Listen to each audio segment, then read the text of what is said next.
Buenos días a todos. Muchas gracias por estar nuevamente otra vez con nosotros. Disculpen los dos que estábamos conectándonos, pero es que tenemos varios presentadores que estamos todos remotos y siempre pues hay issues a última hora. Alfie, tú estás ya dentro de la presentación. Puedes en confianza dar tu saludo para que podamos comenzar.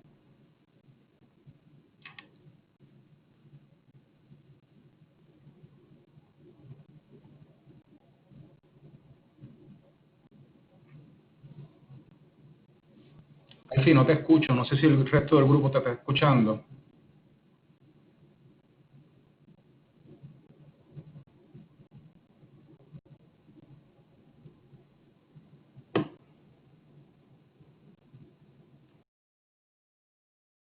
No te estamos escuchando. Veo que daste el mute, pero no te escucha. No sé si es que tu teléfono tenga un mute o algo, pero no te estamos escuchando.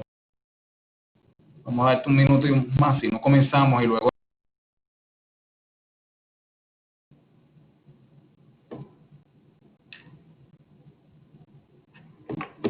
Ok, vamos a comenzar para no hacerles perder tiempo y luego nos comunicamos con Alfie a ver cuándo él puede intervenir para que lo salude. El slide de housekeeping, bien importante, anoten ese número en caso de que tengan que por alguna razón tengan conexión y durante la presentación quieran volver a conectarse. Se conectan por el 1-800-851-3547 y ahí tienen el access code, que es el 912-8336. Guarden eso porque lo vamos a necesitar en caso de que pierdan conexión. Todo el mundo está en mute para obviamente evitar el feedback, pero cualquier interacción que necesiten hacer con nosotros, como ya la están haciendo, la vamos a hacer por la ventana del chat que tienen a su mano izquierda en su pantalla. De igual forma, ese chat lo van a utilizar para someternos preguntas. Queremos recibir el insumo y las dudas que ustedes tienen para que estas preguntas las vamos a contestar más adelante, posterior a la presentación, para que tengan un estimado de tiempo. La presentación debe cubrir cerca de 1 hora y vamos a estar comenzando ahora. No vamos a contestar las preguntas en vivo. Sometan las preguntas por escrito y entonces las compartiremos más adelante. De igual forma, posterior a la presentación, con el audio y con la respuesta a esas preguntas que nos han hecho. Esta mañana tengo el gusto de estar acompañado por Marta Rodríguez y de Gianfranco Delgado, que también es senior del departamento de Advisory. Como ustedes saben, nuestra firma, además de los departamentos tradicionales de auditoría e impuestos, tenemos el grupo de outsourcing, el grupo de Advisory. Advisory trabaja todo este tipo de temas particulares y ellos van a estar ayudándonos en la presentación y en el delivery de lo que vamos a estar cubriendo hoy. También queremos hacerle saber que dentro de nuestra página de internet tenemos una sección dedicada exclusivamente para los temas de COVID-19. Aquí van a encontrar todo este tipo de presentaciones, los materiales, los alerts que hemos ido publicando con todas estas guías a nivel de Puerto Rico y federal que hemos estado recibiendo. En esa página pueden recibirla. Y esta es la agenda de lo que vamos a estar discutiendo durante la mañana. Vamos a discutir donde todo esto surge, que es de la ley de CARES y cómo esta ley modificó el programa que ya teníamos bajo SBA en la sección 7A para específicamente traernos el Paycheck Protection Program. Y la sustancia de la discusión va a ser particularmente enfocada al proceso de la condonación, que es lo que en esta etapa estamos ahora. Ya la mayoría de los préstamos se han desembolsado durante los meses de abril y mayo, y ahora vamos a ir por el proceso como tal, y al final vamos a discutir ciertas implicaciones contributivas que tenemos que tener en mente de lo que conlleva esta condonación, no solo a nivel de Puerto Rico, sino a nivel federal también, porque hay distintas jurisdicciones aquí que están conjugando. Marta, que va a estar cubriendo el tema de CARES y por ahí empieza la discusión. Muchas gracias. Hola, gracias Francisco y muy buenos días a todos y qué bueno que están esta mañana con nosotros. Pues ciertamente, ¿verdad? Vamos a comenzar todo esto pues haciendo un refresh, ¿verdad? Y poniéndonos en contexto sobre, ¿verdad? Lo que es el CARES Act y que obviamente pues esta ley introduce lo que es el CPP, el famoso préstamo, ¿verdad? Que hemos estado escuchando tanto en las últimas semanas. El CARES Act fue aprobado en ley en marzo 27, ¿verdad? Por el presidente de los Estados Unidos, lo cual otorgaba 350 billones en fondos para ayudas a pequeños, ¿verdad? A pequeños negocios que cualificaran bajo las guías de SBA, que estuvieron afectados y están siendo afectados por la pandemia relacionada al COVID-19. Esos fondos se fueron en un abrir y cerrar de ojos. La realidad es que los fondos se fueron prácticamente en una semana. Así es que el 24 de abril el presidente de los Estados Unidos volvió a firmar una segunda ronda de estos préstamos ascendentes a 310 billones de dólares, ¿verdad? Para el mismo propósito, para llegar a un total entonces de 660 billones, que es lo que se ha estado otorgando en los préstamos del PPP. Todavía de esta segunda ronda aún quedan fondos disponibles, no se han acabado los fondos, y lo que se ha visto es que la primera ronda fueron préstamos de mayor cantidad y esta segunda ronda pues han sido más préstamos pero de menor cantidad. Importante, ¿verdad?, de los atributos que tiene el préstamo es que estos préstamos están 100% garantizados por el gobierno, por lo tanto pues no se requiere ninguna garantía personal, ni se requiere colateral, ni tampoco hay penalidades por prepago, por lo cual, y eso, ¿verdad?, lo vamos a estar viendo más adelante, en el caso de que la cantidad total del préstamo no fuera condonable y la compañía se tuviera que quedar con el préstamo, pues pudiera prepagar el préstamo sin ninguna penalidad. Hasta ahora, ¿verdad?, el término del préstamo es a 2 años al 1% de interés. Y pues lo más importante, ¿verdad?, y el atractivo mayor que tiene, como les mencioné, es que este préstamo podría ser hasta 100% condonable. Obviamente vamos entonces a estar mirando más adelante cuáles serían estos requisitos y estas pruebas que tendríamos que hacer para determinar cuánto del préstamo que se nos otorgó es lo que podríamos entonces estar pidiendo como condonación. Aquí les presentamos, ¿verdad? El SBA publica periódicamente lo que son las estadísticas, ¿verdad? Y publica un dashboard de lo que ha estado ocurriendo con los préstamos. Si vemos aquí, en total se han aprobado 4.4 millones de préstamos, esto es en Estados Unidos, ¿verdad?, en la nación completa, para un total de 511 billones de dólares que han sido aprobados, ¿verdad?, y desembolsados. Esto ha sido, ¿verdad?, con la ayuda de instituciones financieras que han servido como intermediarios. En total han sido 5.500 bancos, ¿verdad?, o instituciones que han estado involucrados en este proceso. En el caso de Puerto Rico, al 23 de mayo se habían aprobado 30.253 préstamos para un total de 1.7 billones de dólares que, ¿verdad?, que han entrado entonces acá a Puerto Rico. Siguiendo entonces, ¿verdad?, lo que los queremos llevar, y el propósito del webcast de la mañana de hoy es ir llevando por lo que es el application que publicó el SBA, lo que es la solicitud para la condonación del préstamo, y irlo llevando por el proceso y por el cálculo para que entonces tengan un mejor entendimiento de qué gastos son los que puedo incluir en el cálculo y cuáles son las pruebas que tenemos que hacer para ver si entonces la cantidad total podría ser condonable o no.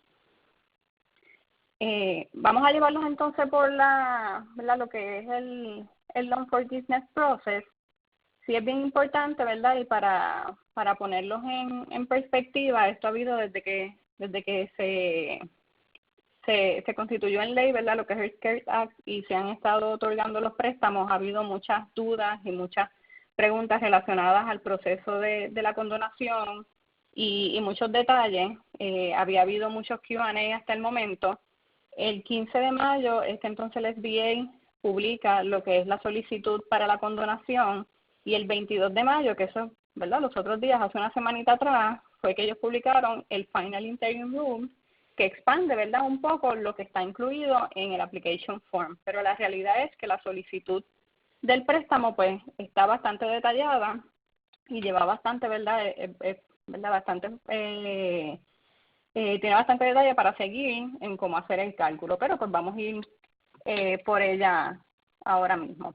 Lo que vemos entonces aquí, lo que es el proceso para el forgiveness, ¿verdad? Pues una vez se termina el cover period, ¿verdad?, que se llena la solicitud, esta solicitud se le va a hacer llegar a la institución financiera que les otorgó el préstamo. Aún todavía, ¿verdad?, no, el SBA no ha puesto una fecha en específico de cuándo es que esta solicitud tiene que ser entregada, y esto pues habría que esperar si sacan algunas guías adicionales, y también pues esperar una vez las instituciones financieras pues, ¿verdad?, se pronuncien en cuanto a esto, cuáles serían los procesos que ellos estarían llevando a cabo. Pero ciertamente lo que sí ya está establecido es que una vez la compañía, ¿verdad?, el borrower radique su solicitud con el banco tiene entonces 60 días para revisar la solicitud y enviarla entonces al SBA como, ¿verdad?, su decisión al SBA, aprobando la condonación del préstamo.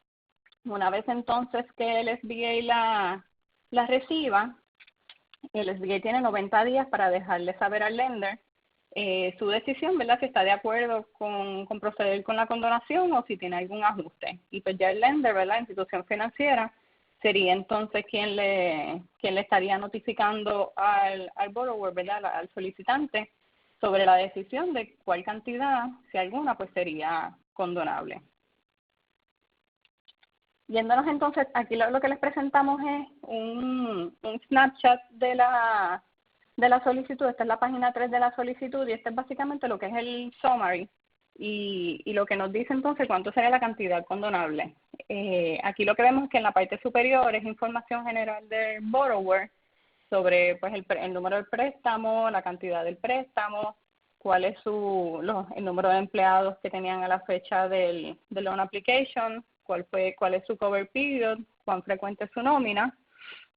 Y entonces aquí en la parte de abajo vemos que vamos a detallar cuáles son los gastos que estamos incluyendo para el cálculo de la condonación, sean los gastos relacionados a nómina y los gastos que no están relacionados a nóminas, que ahorita vamos a ir sobre ello.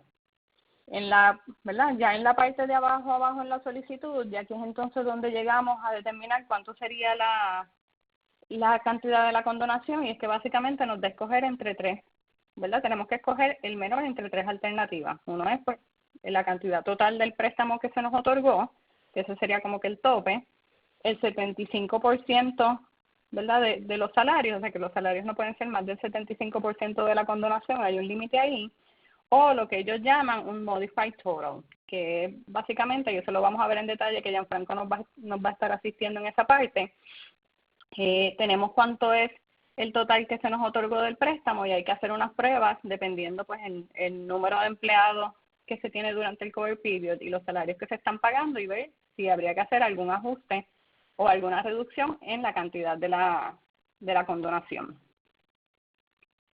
Estas son las partes que tiene la solicitud. La primera parte es que incluye las instrucciones y las definiciones. Esta parte, ¿verdad?, esta sección es de bastante ayuda porque nos lleva nos da un step by step de lo que es el cómputo y la mecánica, y nos ayudan grandemente con las definiciones, ¿verdad?, definiendo lo que son los payroll costs, lo que es el cover period y otras cositas importantes, ¿verdad?, para tomar en consideración en cuanto al cálculo.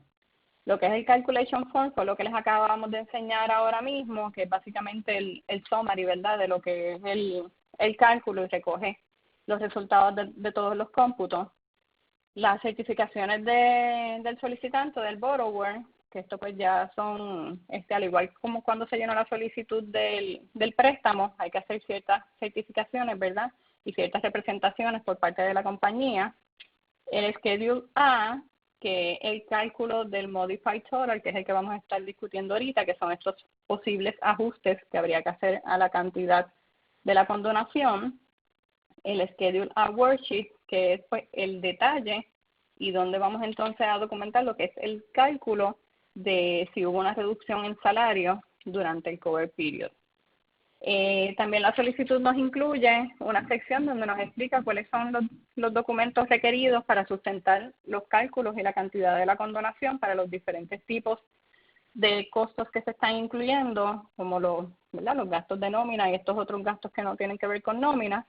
Y una parte final que es opcional, no es obligatoria llenarle, que ellos le llaman el Demographic Information, que esto es para propósitos, ¿verdad?, de records y de información del SBA, donde vamos entonces a, ¿verdad?, totalmente voluntario, a entrar información sobre, pues, si hay veteranos, información sobre gender, ¿verdad?, raza y todas estas cosas. Pero como les dije, eso es opcional, ¿verdad?, no es obligatorio completarlo. Viéndonos entonces, entrando un poquito a lo que es el time frame, ¿verdad?, de los gastos que pueden ser incluidos en la condonación, ¿verdad? Hemos escuchado mucho el término el cover period, ¿verdad? Que esa es una de las preguntas más grandes que nos han hecho en estas últimas semanas. Pues lo que nos dice el SBA es que tenemos dos opciones para determinar cuál es el cover period. La primera opción, ¿verdad? Y es como que el default es que el cover period comienza, ¿verdad? Son 8 semanas, por lo tanto 56 días, y comienza el día en que el préstamo es desembolsado. O sea, que el día que usted recibió el dinero en su cuenta de banco, ese mismo día comienza el cover period. Por lo tanto, un ejemplo, si tenemos que los proceeds del préstamo, ¿verdad? El desembolso fue recibido en abril 20, ese va a ser mi primer día del cover period, ahí empiezo a contar mis 8 semanas, o sea, mis 56 días. Por lo tanto, mi cover period termina en junio 14. Quiere decir que los costos que yo incurra o pague durante ese periodo son los que van a estar incluidos en el cómputo de la condonación del préstamo.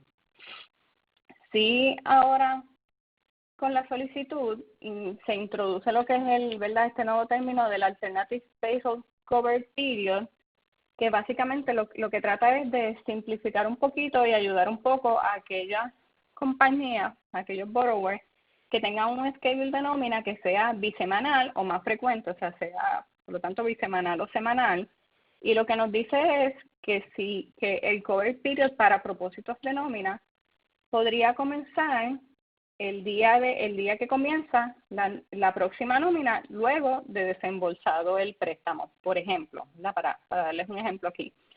Si tenemos, tomando el mismo ejemplo que escuchamos ahorita, nos desembolsaron el préstamo en abril 20, pero yo tengo que mi próxima nómina bisemanal, ¿verdad?, el pago es en abril 26, ¿verdad?, que es el próximo domingo, una semana después.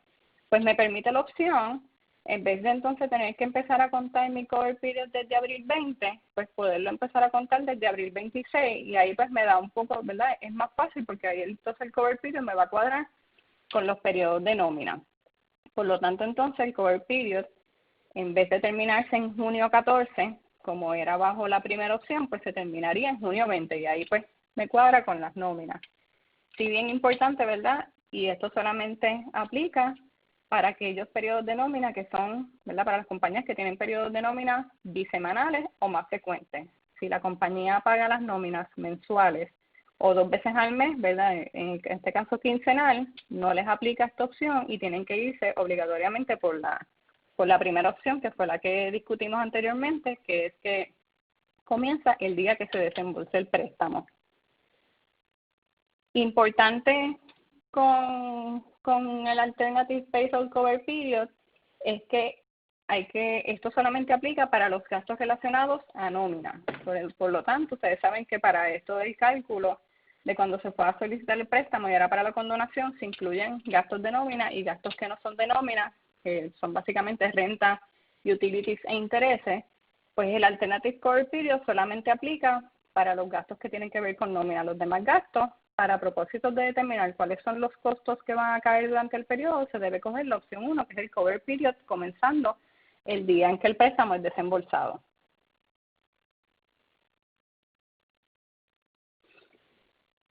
Otra cosita, ¿verdad?, que queremos recalcar aquí es porque siempre había habido un poco de incertidumbre entre qué gastos y qué costos son los que puedo incluir en mi cálculo, si son los gastos que se incurrieron durante ese periodo o los gastos que se pagaron durante ese periodo.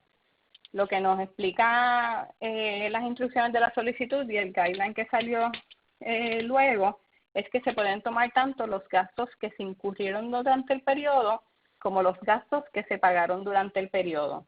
Si ellos hacen la salvedad, que si hay un gasto que obviamente se pagó y se incurrió y se pagó durante el periodo, solamente lo puedo contar una sola vez, ¿verdad? No es que vaya a haber un double dipping o una duplicidad, pero sí se podría dar el caso que a lo mejor yo tengo, si mi cover period empezó en abril 20 y yo tengo una nómina que la pagué en abril 22, pues esa nómina sí la podría incluir porque fue un gasto que fue pagado durante el cover period, aunque se haya incurrido antes. De la misma manera, si mi cover period termina en junio 20, por poner un ejemplo, y tengo una nómina que la pagué el 24, pero se incurrió, ¿verdad? Se empezó a incurrir antes de que terminara el cover period, pues también esa nómina también entonces podría estar incluida dentro de nuestro cálculo para la condonación. En cuanto al timing de lo que son los payroll costs, sí se nos especifica que la fecha de pago de la nómina se determina cuando se distribuyen los cheques a los empleados o cuando la compañía origina la transacción de ACH. Eso es lo que se considera como la fecha de pago. Como les acabo de mencionar ahorita, ahora mismo todos los gastos de nómina que se incurrieron, que se pagaron después del cover period, pues sí, pero se incurrieron antes, sí pueden ser incluidos también como parte del cálculo, al igual que entonces, ¿verdad?, los que se incurrieron y se pagaron después.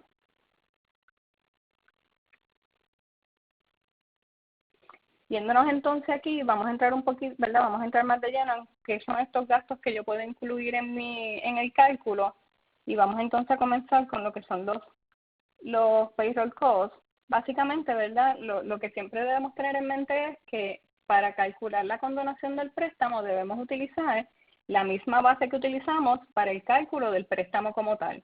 Cuando se estuvieron haciendo las solicitudes del PPP, si recordarán, había unos gastos que eran los gastos elegibles como payroll costs y unos gastos que no eran elegibles. Eso es lo mismo que vamos a estar utilizando ahora. Pero para repasarlo, ¿verdad? ¿Qué es lo que cualifica como gastos de nómina? Pues lo que son los salarios, ¿verdad? Las comisiones, las propinas, y ¿verdad? Y cualquier otra compensación, bonos, ¿verdad? Todo lo que sea compensación regular para un empleado. También las licencias, lo que tiene que ver con vacaciones, maternidad, sick leave y severance payment, también cualifican. Los gastos relacionados a costos de beneficios de planes médicos también son elegibles, pero solamente la parte que aporta el patrono, ¿verdad? La parte que paga el patrono de las primas de seguros médicos, eso también cae como payroll cost. En el caso de planes de retiro también es la aportación del patrono solamente la que puede ser entonces incluida como parte de los gastos de nómina. En cuanto a los impuestos, solamente pueden ser incluidos lo que son los state and local taxes. Y pues, ¿qué es lo que puede caer aquí? Pues aquí cae el SUTA, disability, SINOT, choferil, son los que entonces podrían estar incluidos aquí. En el caso de self-employment income, aunque ahorita Gianfranco les va a hablar un poquito más de ello, pero en el caso de los self-employment income o socios, ¿verdad?, en una sociedad o los miembros de una corporación de responsabilidad limitada, pues lo que es la compensación de ella sería lo que está incluido, ¿verdad?, en el K1 como que es su parte atribuible a ello. Que entonces esto es lo que podemos cualificar como payroll cost, pero que no específicamente nos dice que no podemos incluir en nuestro cálculo, pues lo que tiene que ver con los federal taxes, que significa, ¿verdad?, Medicare y FUTA, eso está excluido. Si tenemos algún empleado que está bajo el Emergency Sick Leave Credit o el Emergency Family and Medical Leave Credit, el salario que se le paga a esos empleados mientras estén bajo esa licencia tampoco puede ser incluido como payroll cost para el cálculo de la condonación, ¿verdad? Porque ahí pues debería entonces tener un double dipping ahí. Planes de seguros que sean para independent contractors tampoco entonces pueden ser incluidos. Y, ¿verdad?, importante que cualquier salario que se le pague a un empleado que su residencia principal sea fuera de los Estados Unidos tampoco entonces cualifica como gastos de salario. Otras cositas importantes, al igual que para el cálculo del préstamo, cuando estuvimos trabajando con eso, los salarios en exceso de $100,000 tampoco tampoco se pueden tomar en consideración, así es que si un empleado, cuando se saca el salario anualizado es más de 100,000, ese exceso pues no podría ser incluido. Por lo tanto, el tope, ¿verdad? Lo máximo que se podría reclamar por empleado como gastos de nómina serían 15,385, y esto es porque está, ¿verdad?, el cap de los 100,000. ¿Cómo es que ellos llegan a los 15,000? Básicamente es tomando los $100,000 al año, dividiéndolo entre 52 semanas y multiplicándolo por 8. Y ahí es que entonces llega el máximo de los 15,000. Porque más de eso por empleado no se podría incluir como gasto de nómina. En el caso de los contratistas independientes, la mecánica era, ¿verdad?, bastante parecida, pero lo que no puede ser más, ¿verdad?, no puede exceder el máximo de 8 semanas de la compensación del 2019, del average de esa compensación, pero volvemos con el máximo de los 15,000, porque se recuerden que también estaba el cap de los $100,000. En el caso de los costos que no son de nómina, que son estos otros costos, ¿verdad? Si recordarán, para cuando se solicitó el préstamo, eran 3 categorías. Estaban los intereses relacionados a préstamos hipotecarios, tanto de real como personal property.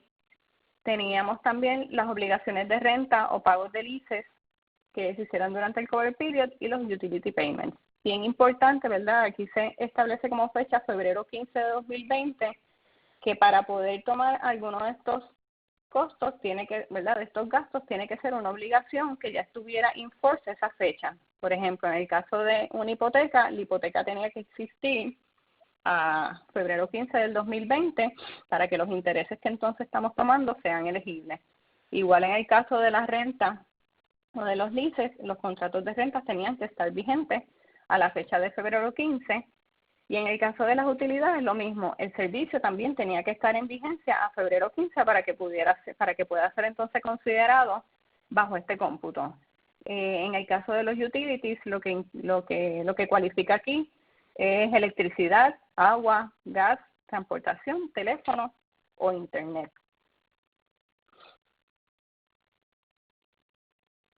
Al igual que entonces los gastos de nómina, aquí se sigue la misma mecánica que, por ejemplo, los gastos que se pueden tomar en consideración son los gastos incurridos y pagados dentro del cover period, pero bien importante, no pueden exceder más del 25% del total ¿verdad? No pueden representar más del 25% del total de la cantidad del forgiveness. Para ponerles un ejemplo, ¿verdad? Vamos a asumir que tenemos un contrato de renta donde los pagos de renta se hacen el día 10 del próximo mes, ¿verdad? Si, asumiendo que mi cover period empezó en mayo 1, que esa fue la fecha en que me desembolsaron el préstamo, y pues termina en junio 25, ¿verdad? Esas son mis 8 semanas, ahí están mis 56 días, pues si en mayo 10, que ya está dentro de mi cover period, yo estoy pagando las rentas de abril, esa renta pues puede ser incluida.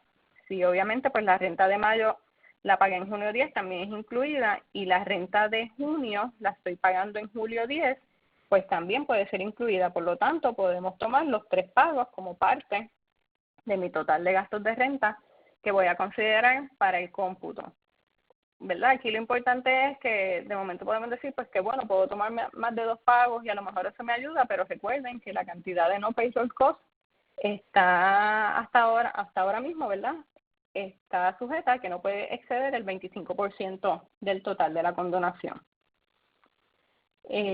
Ahora los voy a dejar con Gianfranco, que entonces los va a llevar por lo que es el schedule A y los demás schedules de la solicitud, que como les mencioné, aquí es que entonces vamos a ir más deep down en lo que es el cálculo como tal y los diferentes haircuts, como ellos le llaman, ¿verdad?, que son estas pruebas que debemos hacer si hubo alguna disminución en el número de empleados o en los salarios, y cómo estas disminuciones entonces, cuál es el efecto que tienen en el total a ser condonable. Gianfranco, te dejo aquí.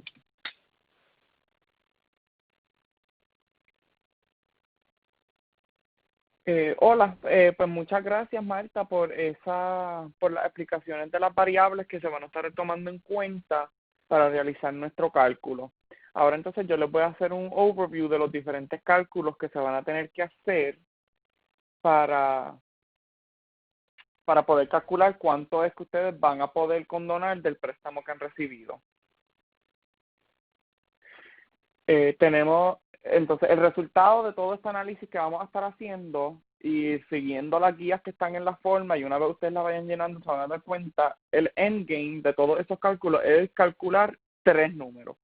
Lo que se llama el Modified Total, que lo vamos a explicar cómo se calcula con mucho más detalle en los próximos slides. Puede ser posible que también lo que se condone sea el total del préstamo que se recibió, igual que puede ser también el 75% de los payroll costs. Vamos a explicar ahora entonces cómo es que se calcula el Modified Total. El Modified Total, bueno, en overview, ya sabemos que uno de los factores más atractivos de este préstamo era que tenía la posibilidad de ser condonado. Ahora, esto no va a significar que todo el préstamo va a ser condonado. Entonces, aquí van a entrar todas estas pruebas que se hay que hacer para identificar cuánto es efectivamente la cantidad que se va a condonar. Hay que hacer, para calcular el Modified Total, hay que hacer 2 pruebas. A verificar que no haya habido una reducción en los Full-Time Equivalent Employees, que vamos a definir cómo se hace esta prueba y cómo se define un Full-Time Equivalent Employee, y que no haya habido una disminución de más del 25% en los salarios de los empleados a nivel individual. Estas dos pruebas las vamos a estar explicando en mucho más detalle en los próximos slides. Y empezamos entonces a explicar cómo es que se va a realizar la prueba de la reducción de Full-Time Equivalent Employee.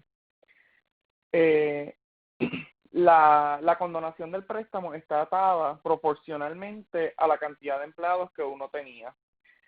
Para hacer esta prueba uno va a tener que comparar la cantidad de empleados que tuvo durante el covered period, o el alternative covered period, que son las 8 semanas de las que Marta les habló anteriormente, con la cantidad de empleados que uno tuvo durante uno de 2 periodos.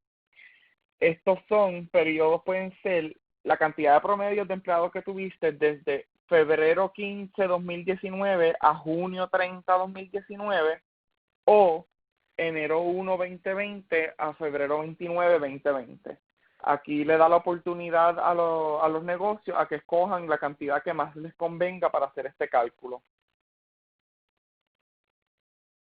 Aquí entonces les presentamos un ejemplo más concreto de cómo es que se vería este cálculo. Por ejemplo, si durante el covered period, que son las 8 semanas, ustedes se determina que tuvieron un promedio de 90 full-time equivalent employees y se escogió el periodo comparativo de enero y febrero 2020.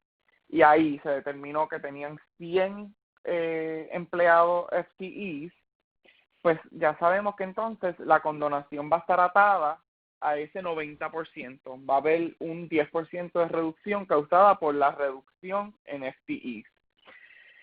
Dentro de este cálculo es importante notar que las guías ya expresaron que si el empleado se despidió por justa causa, si el empleado renunció por voluntad propia, o si el trabajo se le ofreció y el empleado rechazó la oferta, estos empleados no se van a tomar en consideración para calcular esta reducción. Ahora entonces vamos a lo que es el significado de un FTE y cómo este se calcula.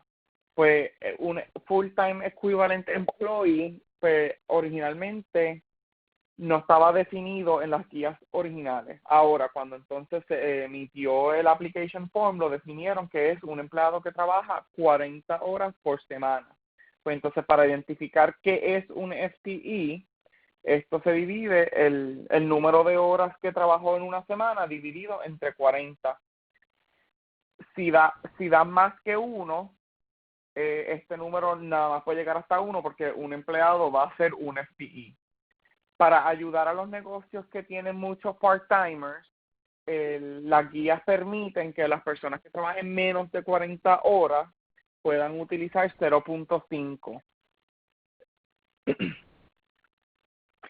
La otra prueba que se hace para calcular el Modified Total es si hubo una reducción de más del 25% en los salarios que se ganan los empleados a nivel individual. La única diferencia para propósitos de comparación que sufre este cálculo con el de FTEs es que el de FTEs los dejaba escoger entre dos diferentes periodos para comparar. Este no. Este requiere que compares el salario promedio de los empleados a nivel individual durante el covered period con su salario promedio de enero 1, 2020 a marzo 31, 2020. Este cálculo nada más se tiene que hacer para empleados que ganen menos de 100,000, los que ganen anualizados. Los que ganen más de 100,000 anualizados se deben de excluir de este cálculo. Aquí vamos a entrar en otro slide ya mismo, en un poquito más de detalle, pero es muy importante que se tome en consideración de que esta prueba, las guías y las leyes han informado que hay oportunidad para los patronos a reversar toda reducción que se le haya hecho en los salarios. Y si reversan estas reducciones para junio 30, y establecen otra vez los niveles de salarios que tenían en febrero 15, antes de empezar toda la situación de la pandemia, no van a tener que entonces sufrir reducciones de condonación debido a las reducciones en salario. Aquí entonces le presentamos qué es lo que ustedes van a estar viendo durante su análisis. Cuando tengan el application form de frente, cómo van a calcular entonces la reducción en los salarios. Esta forma la que vamos a decir. Ahora vamos a hacer un walkthrough por la forma. Empiezan entonces a determinar si el salario se redujo más de un 25%. El A pues es identificar cuál fue el average salary durante el covered period. Que esto fueron las 8 semanas que se están reclamando. Después se va a entrar el average salary del periodo comparativo, el que se haya elegido. Ya sea, perdonen, en este cálculo no se elige, en este cálculo te exigen que sea de enero 1 a marzo 31. Se escoge entonces ese promedio. Este número entonces se va a dividir y si da más pequeño de 75% es que hubo una reducción en salario más grande del 25% y por lo tanto hay que seguir entonces calculando para determinar por cuánto es que va a ser la reducción de la condonación del préstamo. El paso número 2 es si el patrono ya ha tomado algunas medidas, como las que mencioné anteriormente, para reversar el efecto de estas reducciones. Si el patrono no ha tomado ninguna de estas medidas, pues procede al paso número 3, que entonces es la continuación de calcular cuánto va a ser la reducción de la condonación. Se multiplica entonces la cantidad de salario promedio del periodo comparativo, que sería de enero a marzo 2020, para determinar hasta cuánto es que tenía que ser el salario para no sufrir una reducción. Después entonces se le resta este número el salario promedio del cover period y esta cantidad es lo que sería nuestra reducción en salario de la condonación del préstamo. Sí, ahora, y no tanto importa, es importante notar que hay una diferencia y la guía lo toma en consideración, tratar entre los empleados que son hourly y los empleados que son asalariados. Los empleados que son hourly se tiene que hacer el ejercicio utilizando el rate por hora de esos empleados. Después que se determine si hubo una reducción en el rate por hora, este número se multiplica por las horas promedios trabajadas entre enero y marzo del 2020. Después esta cantidad se multiplica por 8 porque se hace rate semanal, para convertirlo en las 8 semanas que son el cover period, y ahí entonces tú puedes determinar cuánto fue la reducción de salarios mayor del 25% por el cover period para los hourly. Si son asalariados, se puede utilizar el cálculo, la resta que ya habíamos hecho anteriormente, que era la del 75% del average salary del periodo comparativo, menos el average salary del periodo del covered period. Esto se multiplica por 8, que son las 8 semanas, y se divide entre 52 para entonces tener el número que sería la reducción por los asalariados. Es importante notar que este cálculo se tiene que hacer a nivel individual, o sea que todos los empleados van a tener que tener un cálculo así para determinar por cuánto fue que se les redujo el salario. Esta tablita, entonces, es básicamente lo representa y está en la forma, lo que es la información que ustedes van a tener que proveerle a los lenders cuando estén llenando la solicitud de la condonación del préstamo. Se espera ver que, pues, que haya un employee identifier, que haya cuánto fue el gross pay, que es el cash compensation de todos los empleados, cuánto representan lo de FTEs los empleados y cuánto fue su reducción. Esta es la información que todos los lenders y después el SBA cuando revisen la solicitud también van a esperar ver en el application form. Aquí vuelvo a tocar el tema pero un poquito más detallado, que había mencionado, de que las guías proveen la oportunidad para los patronos reversar todos los decreases en FTEs y en los salarios, y que si devuelven el nivel de ambas cosas a como estaban antes de la pandemia para junio 30, estas reducciones en el préstamo a ser condonado no se van a tener que realizar para calcular el Modified Total. O sea, que sería el Modified Total son esas dos pruebas, las de reducción en FTE y la reducción en salario. Entonces, la otra prueba, que no sé si se acuerdan al principio, que eran las tres, que era la cantidad de la condonación de la cantidad del préstamo otorgado y el Modified Total, que es el que acabamos de discutir. La última prueba es la del 75-25, que es solamente identificar todos los payroll costs, dividir esto entre 0.75 y ahí entonces tendríamos la próxima cantidad que podría ser nuestra condonación.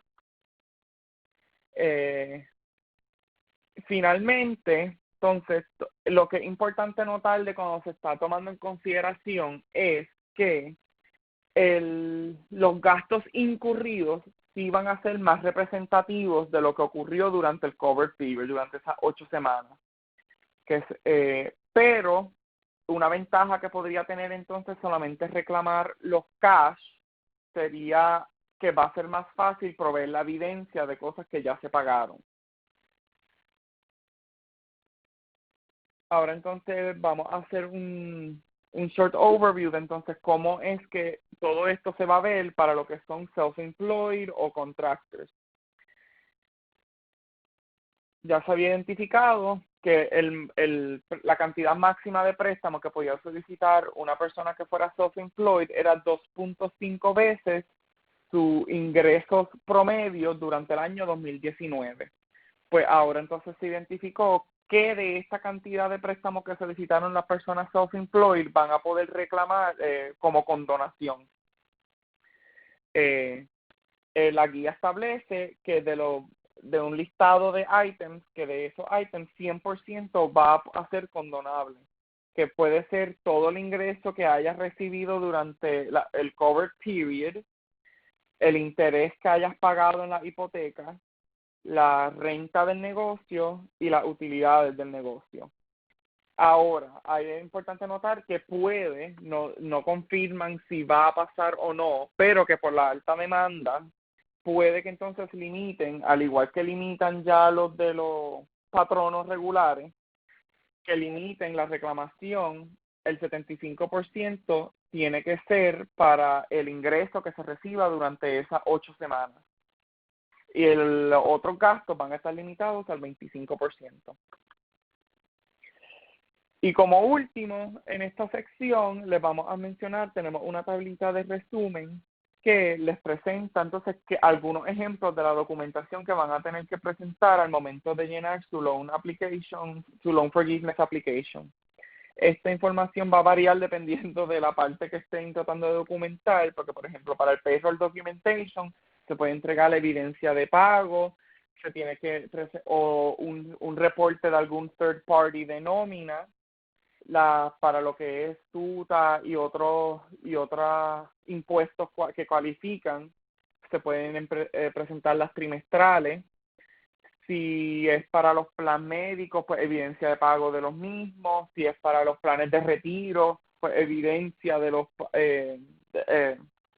account statements de estos mismos. Para documentar los FTEs, pues lo ideal sería entonces presentar los reportes de nóminas para los diferentes periodos que se estén utilizando, porque como hay que comparar, entonces ya sea en enero y febrero o febrero a junio del año anterior. Y para los non-payroll documentation, que esto entonces ya serían los gastos de hipoteca, utilidades o de renta, pues la evidencia de pago de los mismos. Ahora entonces lo voy a devolver a Francisco, que entonces les va a estar hablando de algunas de las implicaciones que pueden tener, contributivas que puede tener la condonación de este préstamo. Muchísimas gracias, Gianfranco y Marta, por esa explicación que nos han dado.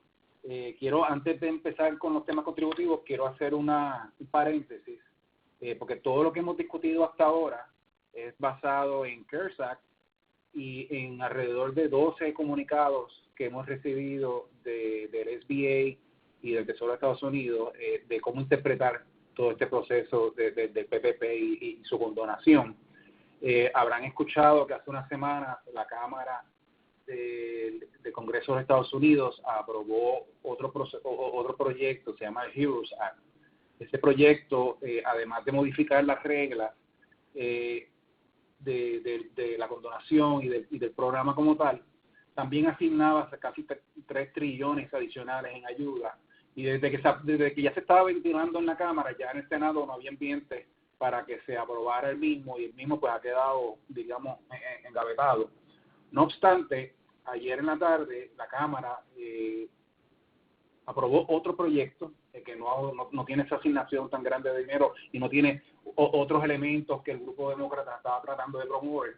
En eso que se aprobó ayer en la Cámara, se hacen unos cambios a las cosas que hemos discutido hasta ahora. Esto todavía no es ley. O sea que nuestro plan de lo que debemos de hacer con la condonación es con lo que estamos discutiendo hasta ahora, que es lo que tenemos como ley como tal. Ahora, para que tengan una idea de qué es lo que se está contemplando, ese periodo de 8 semanas en el proyecto de la Cámara se expande hasta 24 semanas.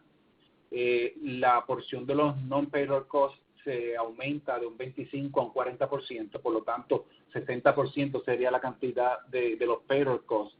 Y también se extiende la fecha del 30 de junio para poder reclutar nuevamente a los empleados que tuvimos que dejar ir.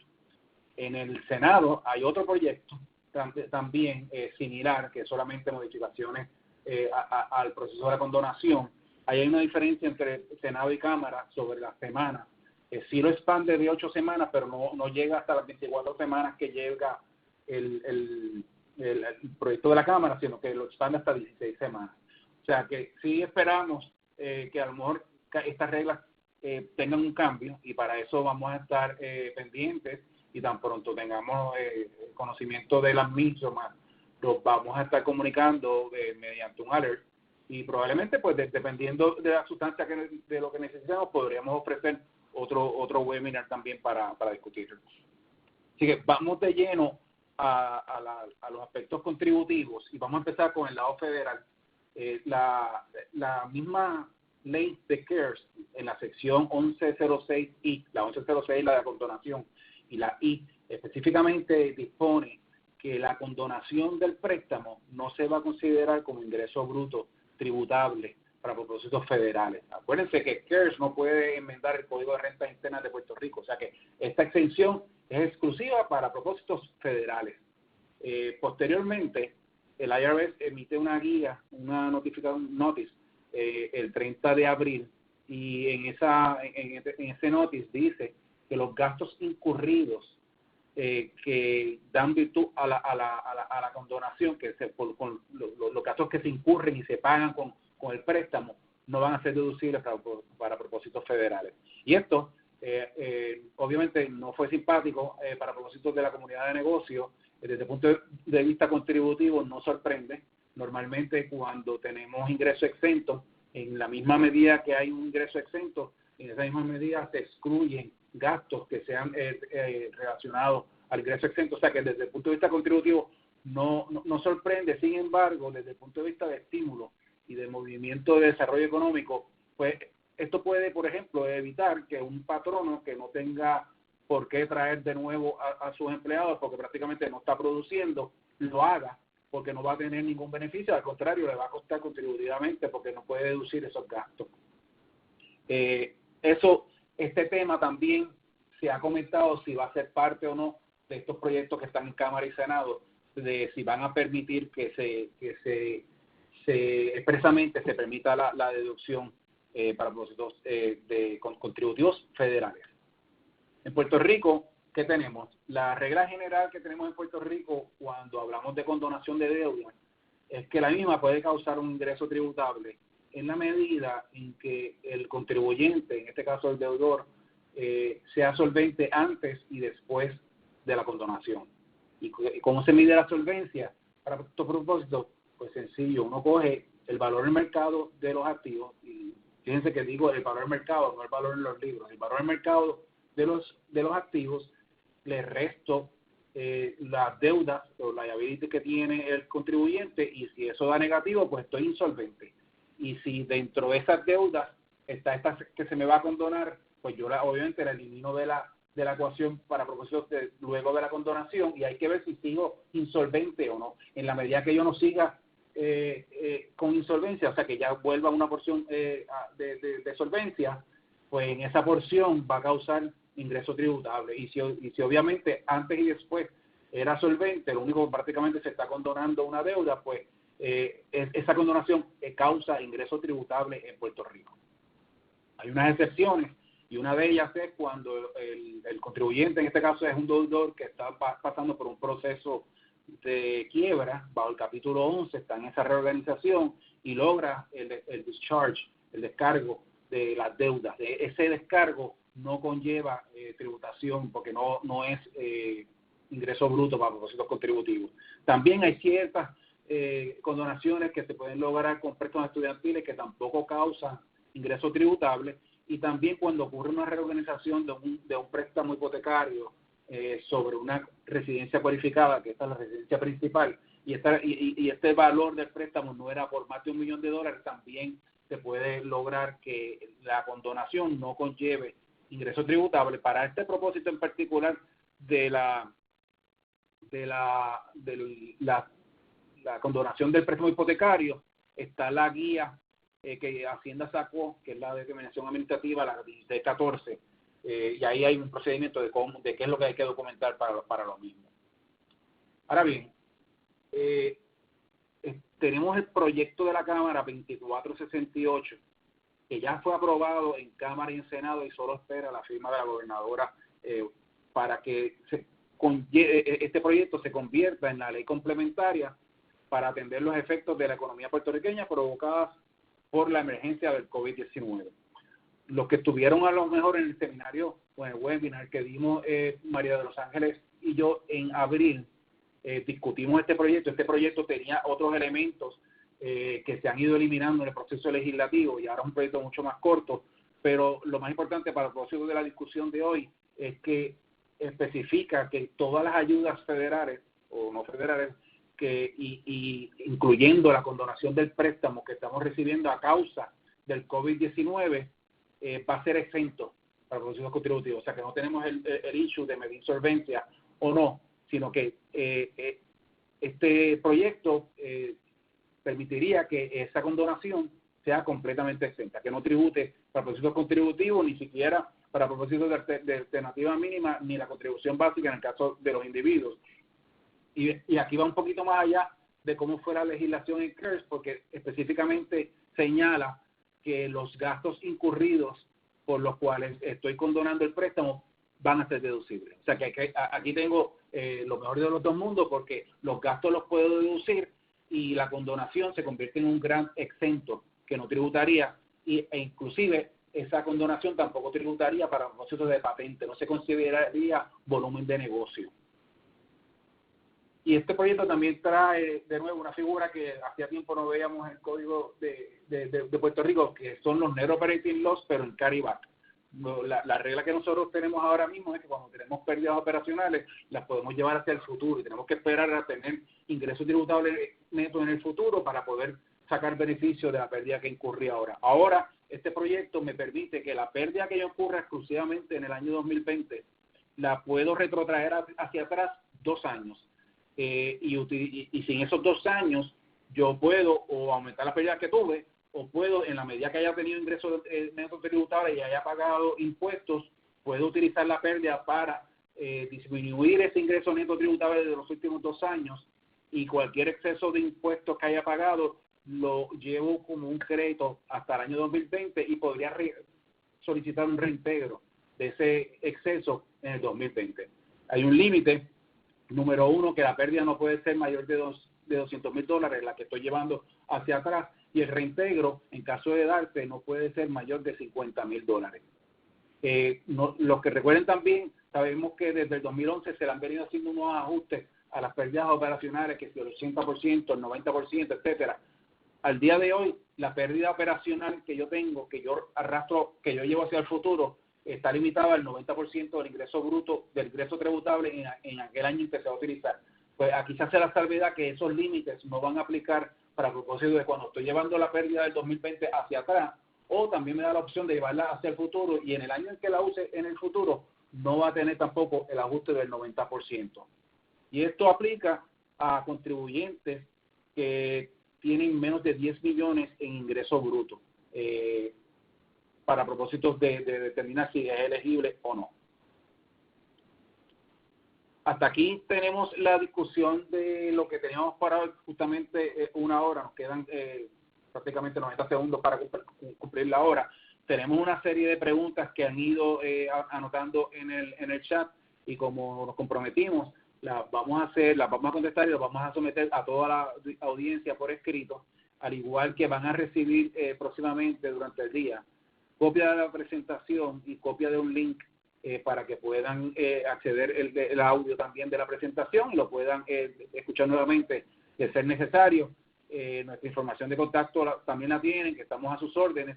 Este es el proceso más importante. Nos encontramos ahora en el proceso más importante, que es lograr la condonación del préstamo. Y como les comenté, nuestro grupo de advisory está listo para ayudarlos. Ellos ayudaron a muchos de nuestros clientes y amigos en el proceso de la solicitud, pero ahora es que, como quien dice, es lo más importante, lograr esta condonación y tener bien claro las reglas para que logremos el máximo de este beneficio, que muy raras veces se ve de esta manera. Así que, sin más, los dejo con... ¿Alfie está por aquí? No, Alfie había tenido problemas. No sé si me escuchan. Buen día. Te escuchamos. Hola, Francisco Luis. Es Noris Rivera, de la Asociación de Constructores. Alfie había tenido problemas para conectarse.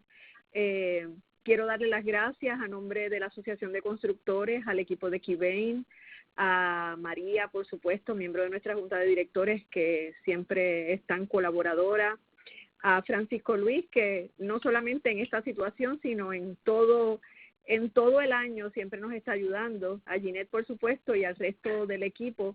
Gracias por esta oportunidad para nuestros socios.